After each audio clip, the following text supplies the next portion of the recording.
Predstavíme vám ženský sviatočný kroj zo Seva Šambron. Naša modelka už tu stojí oblečená. Na sobi má úzkú spidnicu. Materiál je paťovat. Na spodi je prišetej štrikeraj. Sú tu novšie materiály, ktoré sa už nosili v polovici minulého storočia. Historické sa místo toho takode nosí z domašného povotna len nového podovok, ale to už máme len z varenia starých pamiatníkov. Potom dovo na nohách má patentové štremfly. Štremfly sa vyťahovali tu hory a trimáva ich štrempadľa, guma. Toto štrempadľa sa musíva farebne prispôsobiť materiálu, ako boli štremfly. Štremfly býva sa nosili na švato. Na pracovný deň, keď sa nosili štremfly tmavšej farby, štrempadli mohli byť tmavšie. Na nohách má kapcane. Kapcane sú z postavu. Postav však nás zvalo ovče sukno, vyrobené zo spriadenej ovčej vlny spracovanej. Takisto aj na podrážkach je našetý postav, ale potom už sa pidlipoval vyrobenom skýrom kožom, żeby sa tá podrážka tak skoro nezošúchala, nezderva. Máme tu hneď obu kapcane kvôli tomu, že tento sviatočný odev byl aj svadobný odev mladej ženy a väčšina tých vešíľ svadieb byla takode cez fašenke, keď byla zima. Keď sviatočný odev sa nosí v hliti, tak sa už potom ku nemu na nohu dávali vysoké čorné topánky a potom už v neskôrších časoch v polovici minulého storočia, 50. 60. rokov už sa nosili aj pivtopánky, aké dneska aj vidíme, ktoré sa nosia tu v oblasti Šariša a Spíša severného. Teraz oblikáme ďalšiu súčasť kroja. Zove sa to oplíča.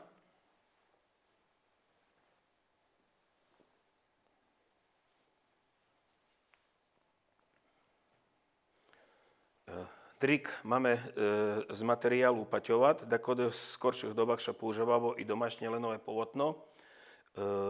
Potom sú tu rukavy, nás to zvali dorohý hladvab. Je to materiál brokat, ktorý sa kupoval. Na rukách máme obševky, ktoré sa robili doma na krosnách a takéto pasíky sa už potom nastrihli. Takisto z toho je celá tota obševka tu okolo karku. Celé toto zbieranie okolo karku sa robili ruční s jihom, s nitkom a potom sa to buď prešilo ruční, ktorá bola krajčírka šekovná a keď nie už to novšie aj na šejacích mašinách prešovali. Na rukávoch takisto máme nazbierané pekní ruční, prešeté na mašení farebnými nitkami, že by to tvorilo takú krepinku, šuvnú ornament. Zdobă otočka je takisto robená z takého materiálu z dorohého hodvábu, jak je tu, len je zaj zručne nazbieraná, chšeta do tej obševky a tu je chšeta taká už čipka štrikera aj taký farebný, ktorý sa kupoval. Teraz oblikáme širokú spidnicu.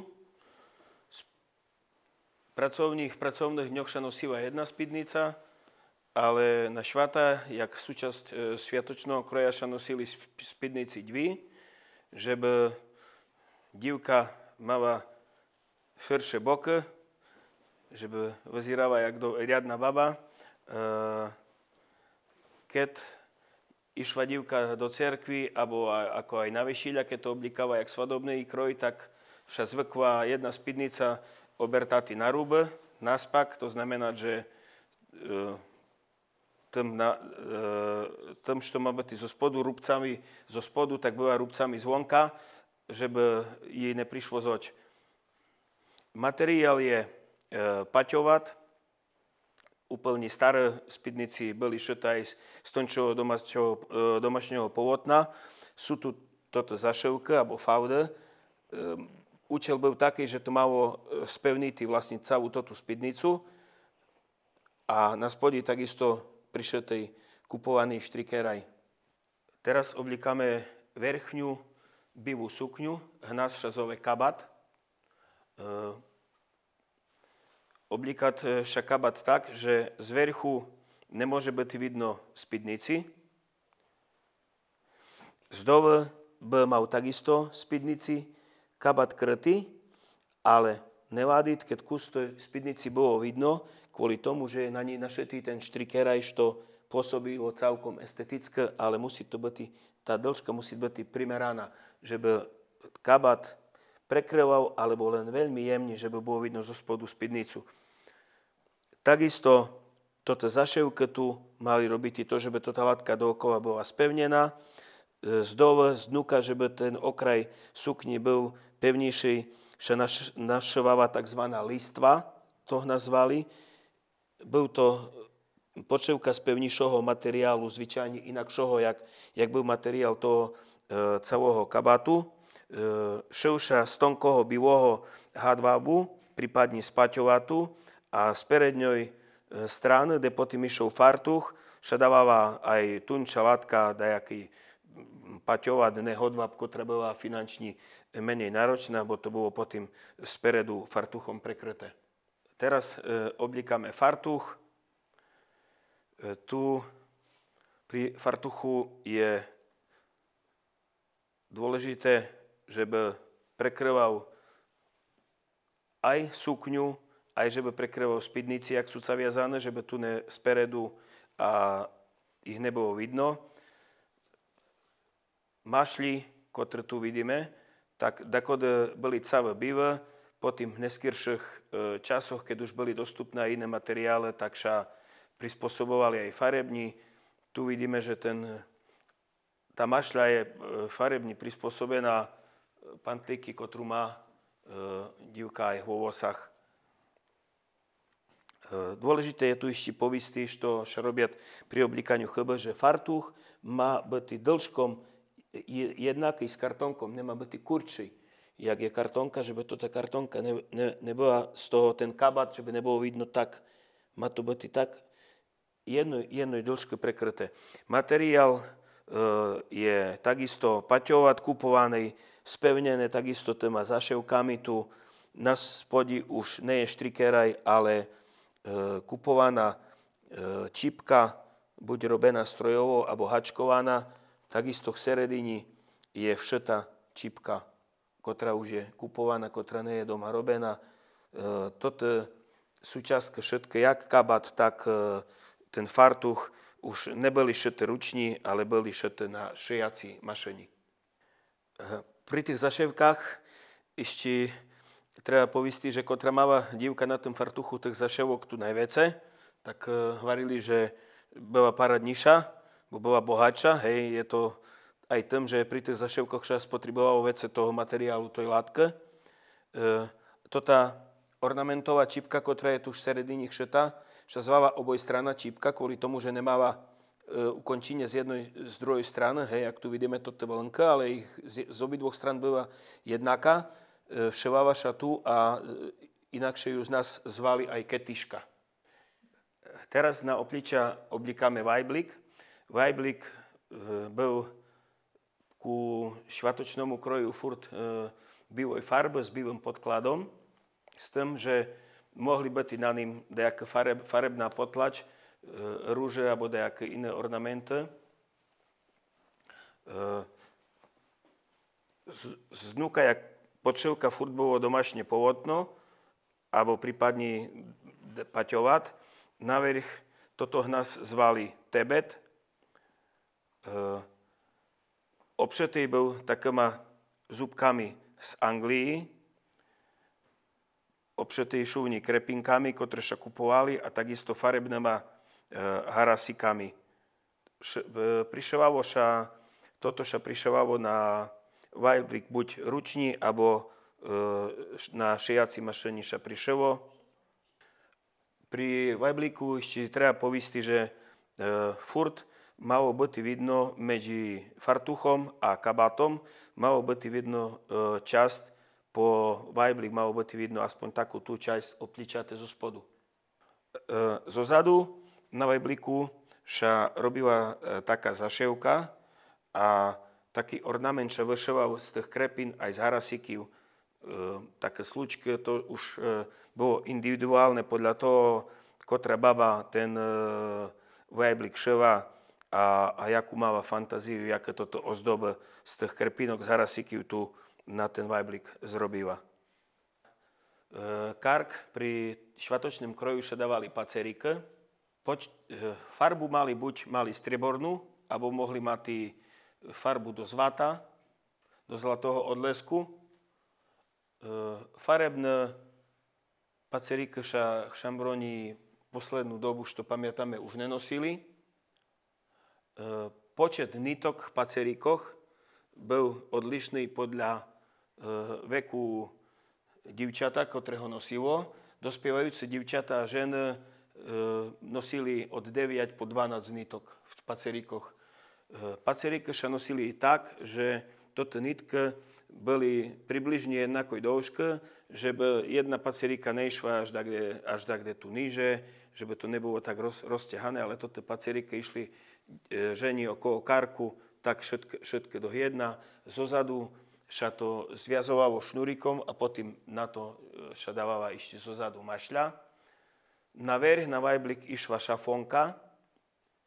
Šafonka sa dávala okolo karku, takisto ku švatočnému kroju musíva mať bielý podklad.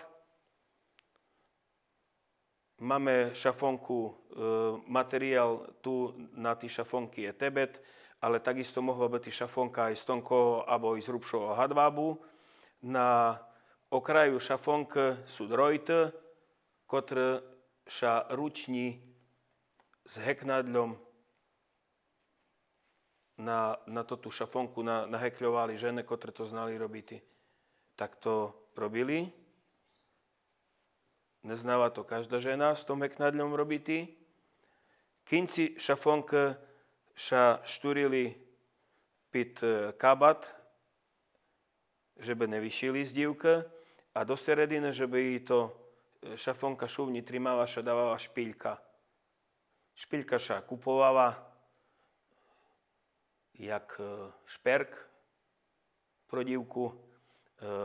Väčšinu sa snažili, že by išla s pacerikami, keď mala strieborné pacerike, že by mala i striebornú špíľku s nejakým ešte farebným kamenikom tam, ale až tak duže peniazy nebolo, že by sa mohli špíľke kupovať všelijaké. Tá jaká bola špíľka, taká sa nosíva. Máva funkciu len takú, že sa tota šafonka tu neroztíháva, aj že by mala estetickú funkciu na tom kroju. Jak jem predtým už spomínal, že pacerike sa zo zadu viazali, tak zaviazali sa dokupy bielým šnúrikom, ale potom sa dávala farebná mašľa, ktorá sa založila za šnúrke z fartucha.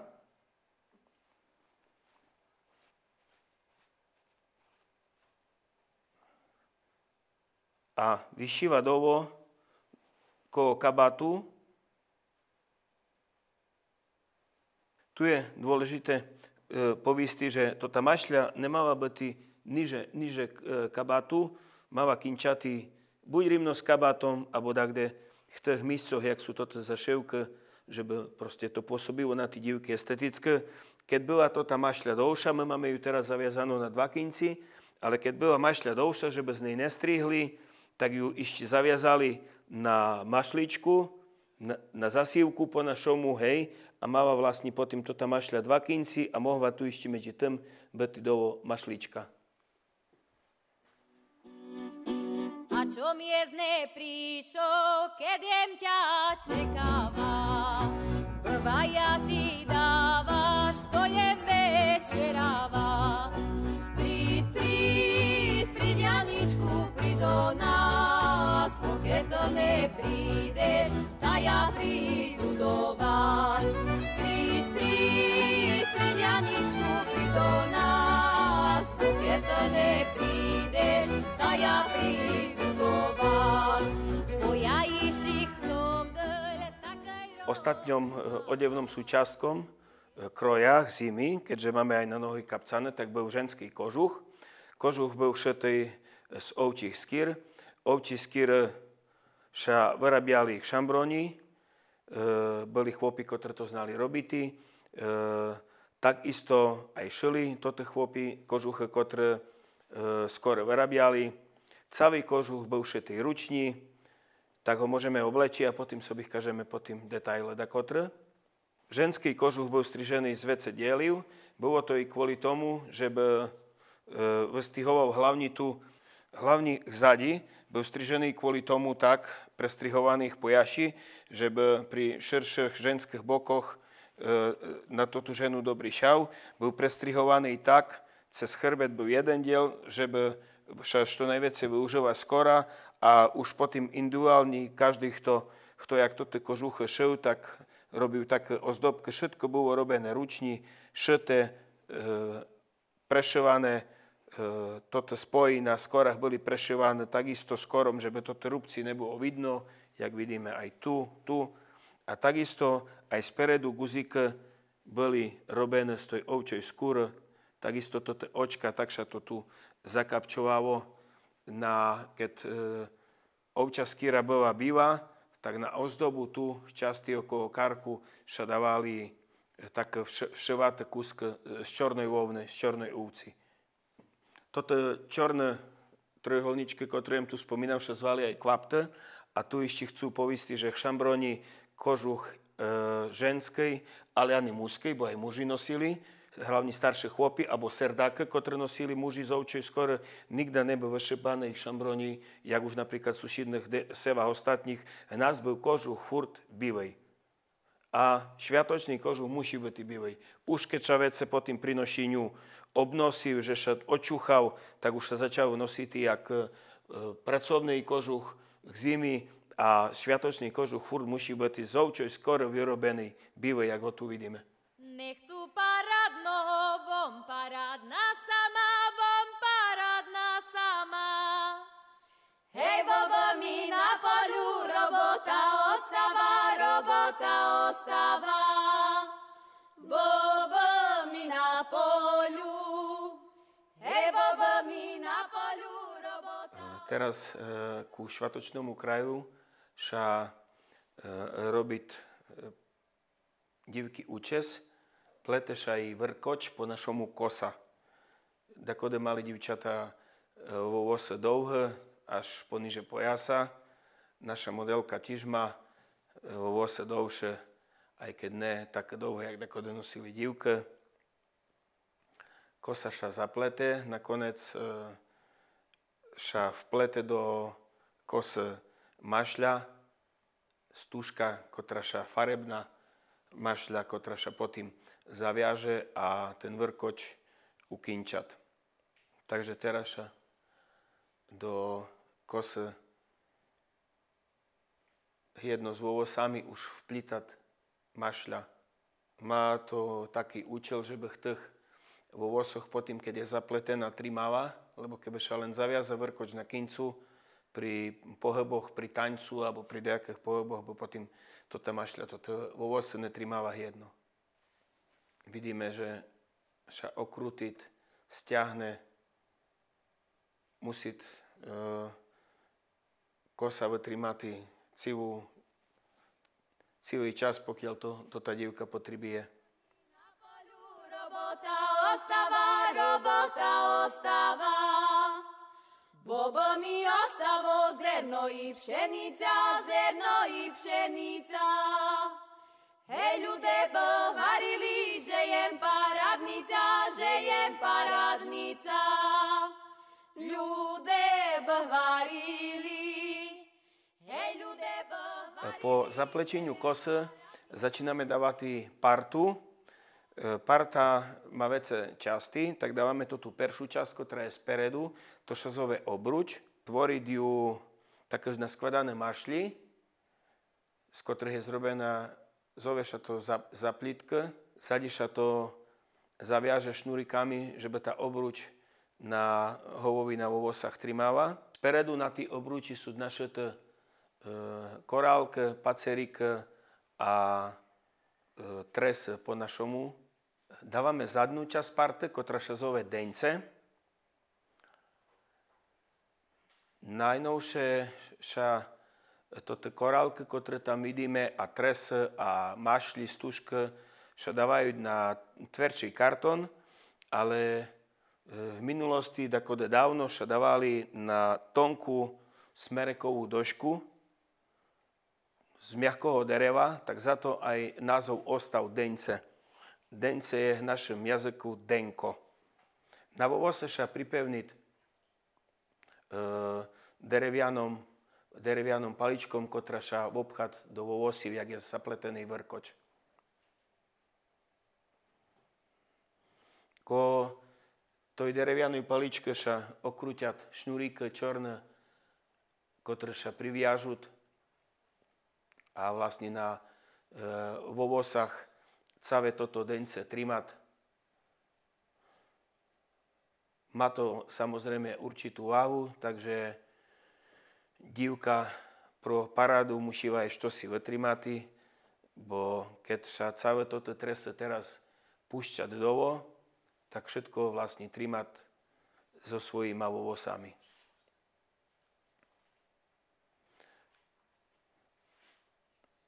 Mašli na tí parti a tres mali byť takisto rimno s dĺžkou toho bývého kabátu, s dĺžkou sukni.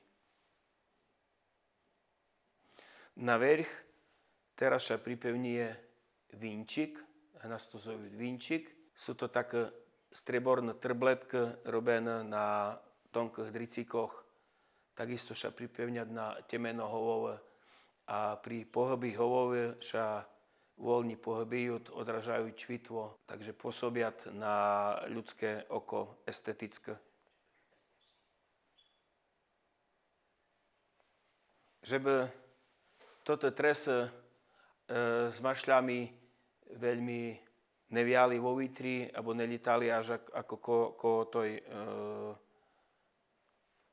kartonke, tak sa upevňujú v pojaši, sa upevňujú farebnom mašľom, farebnom stužkom. A tak, jak je muž spomínal, upevňujú sa tak, že by toto kinci tých tresív a mašľiv, stužok, boli rimno s kabátom, že by netrčali bars poniže, duže poniže kabáta, poniže tej verchnej sukni. Tak máme teraz ukončené dávania parte. Treba pri tom povistiť, že tú partu nemohla dívka nosiť kod chtíva. Partu nosila dívka okrem šľubu, okrem sobáša v cerkvi, keď brala šľub, tak ju nosila len 3 nedíly, kedy išli v cerkvi ohláške. Ohláške sa dávali vtedy, keď už mladí ľudia boli zrukované, že boli pýtačke, boli zasnúbe, na sa to zvalo rukovine, tak išli na faru, že sa mienia džaty, vstúpili do stavu manželského, farár zapísal mena, rodičov, mena mladých a 3 nedíly išli ohláške a na četvrtú nedíľu už sa bral šľub. Takže jedine po toto 3 nedíly dívka chodila do cerkvy k parti tak, jak ju teraz vidíme. Takže ešte máme tu ostatňu súčasť kroja, ale mladuche, braute, ktorá sa nás zove pívka, ako ale ne od slova píla, narizania, ale ako polka. Je to kvôli tomu, že je to vlastne polovica širky portok zajsť bola taká plachta, ktorá sa robila zošovaním týchto dvoch pívok a potom už mala iný účel. Tota pívka má účel taký, že mladúcha ho mala na sobi pri šľubi, v cerkvi, pri sobášu, tak jak ju teraz vidíme. Potom sa tota pívka používala len pri keršti a obriadoch jej dity, pri keršti a pri vovýtkach, keď už na vovýtke išla do cerkvy potom sama s deckom, ktoré mala v tí pívky, a potom tú pívku používala až pri vlastne svojej smrti, keď z ňom bola prikrytá v truhvi. Pívka je robená doma na krosnách buď z domášneho polotna z nitok, ktoré boli býve zrobené z lenu, z polotna, alebo potom sa kupoval pamut, Bílej a aj červený pamut sa takisto kupoval, čo vidíme na tých kincoch, jak je to na krosnoch doma zrobené. Ľude bhvarili, hej ľude bhvarili, že jem paradnica. Bvajatý bva frajírečkom stáva. Helem je zraz zakvapkal, tam ty otvírava.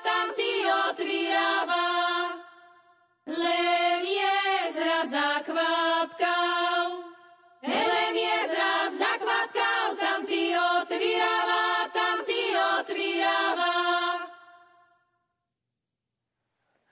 Pristupujeme ku znímaniu parte. Bravta mala partu deň svojho šľubu, tak do pivnoči na svojej hovovi. Ostatní raz už vece partu na hovovi nenosíva, ani vo vose ji už nemalo byť vidno, takže postupne sa dast parta po tých jednotlivých svojich častiach z hovove už movodoj žene, dovo, rozpustiť jej kosa a jej vo vose potom sa pit čepec už upraví ináč, to si potom neskôršie popíšeme. Je treba povistiť, že toto znímania parte sa na vešilu robilo furt už v domi ženicha, kde sa nevista vydáva a pred svadobnými hostiami, ktorých tí cheže šidili, záležalo, jak veľkú chežu mali, keďko tých ľudí tam šidilo, no ale väčšinu tam bola to tá bližšia rodina a starostové z jednej a z druhej strany a družbové. Partu bravti dávali dovo žene, ale obradovo dáva vinčík dovo starší družba a potom na zapichnutý nožek do tragária, tak jak to vidíme, cáve zavisili a vyšilo to ešte do konca svadobného dňa cheže.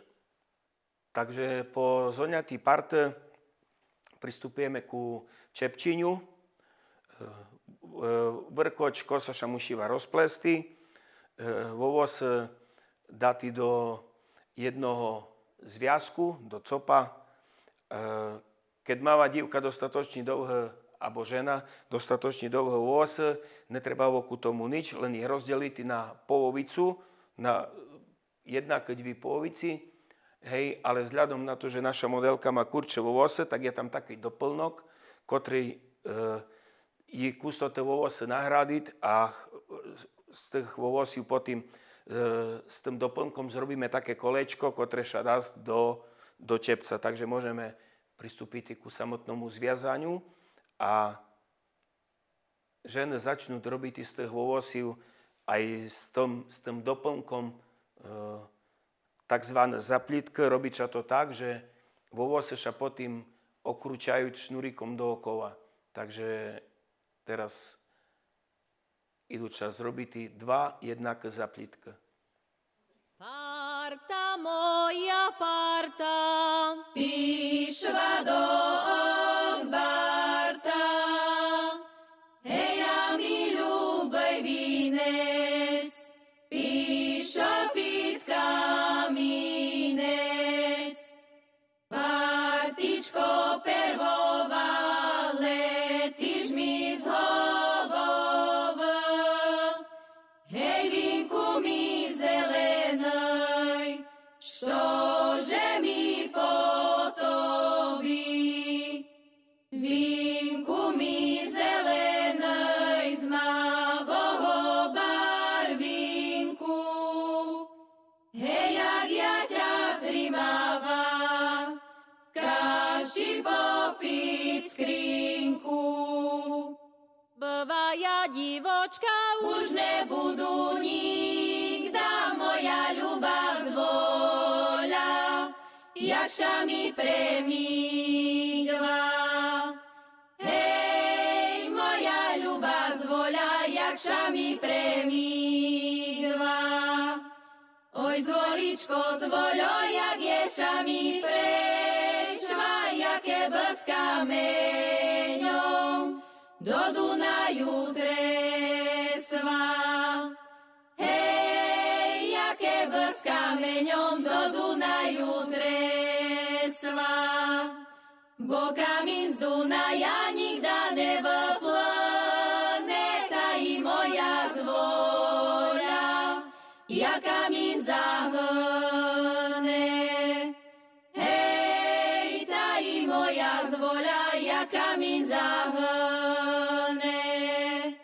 Môžete, mamočko, zamkpová mati, ej, ta už vám nebudú paripci durkati. Od vtedy ja, Bože, od vtedy ja chora, hej, od vtedy ja vyšla z ňaňového dvora, z ňaňového dvora i z maminoj chže.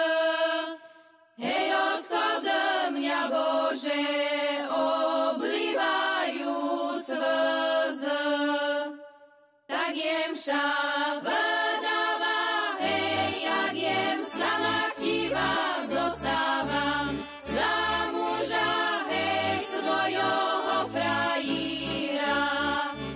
Frajír mi na voľu, hej, rodino nebraňte, stará mám, moja, hej, za toho mňa dajte. Dajte, že mňa dajte, hej, za toho šuhaja, bo keď mňa nedáte, hej, skoču do Dunaja. Takže teraz vidíme, že toto zaptitky sa sformovali do takého kolečka, hneď sa to zvalo chmľa a na tú chmľu sa teraz dá ščepec.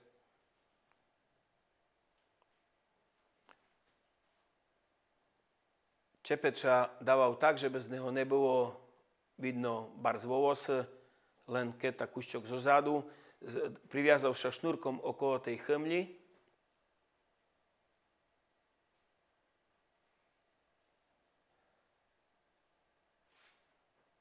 Dookola sa zaviazal.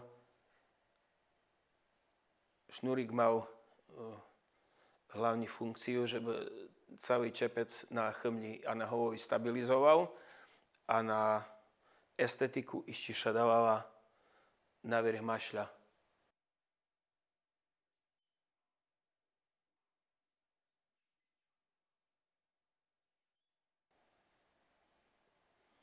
Čepec, ktorý má teraz mladá žena na hovovi, však nazval čorný čepec. Ten čorný čepec byl hekľovaný z čorných a bílých nitok. Bežne sa taký čepec nenosil. Nosil, prvý raz ho žena mala na hovovi jak mladá bravta, keď ju prvý raz začepčili. A potom ešte mladé nevysty, kurto po vydaju, ho nosili do cerkvy. Teraz vidíme tú začepenú spredu, začepčenú. Chcú upozorniť na jednu vec. Toto, čo vidíme cez jej čelo, baršanik, sa to nazove, je to taká zamatová stužka, ktorá je pod tým vzadí, časť, ktorú nevidno, je obyčajný čorný šnúrik. Nosí sa furt, tak jak tu vidíme, ne uprostred čeva, k sredini čeva, na vovose horí, jak vovose začínajú. A má úlohu takú, že vzadí je zviazaný s tom chmľom a trimať celý čepec aj s chmľom na hovovi, že by sa tá chmľa pri taňcu a pri pohyboch neposúvala. V krochmalenú časť peredi vidíme toto sa zove džubačok a za to sa ten účes robil na prodiv, že ten džubačok by mal byť rimno v seredini hovových, ten prodiv v cestičky, uprostred hovove, ne do jednej alebo do druhej strany. Malo byť to vlastne, keď kúkneme na ženu spredu, malo byť i ty cez policu jej tvári rimno s nosom. Čorný čepec nosila potom mladá žena hlavne na veľké švata, uročisté švata, ale len do času, než nebola mamom, než nemáva svoje perše decko.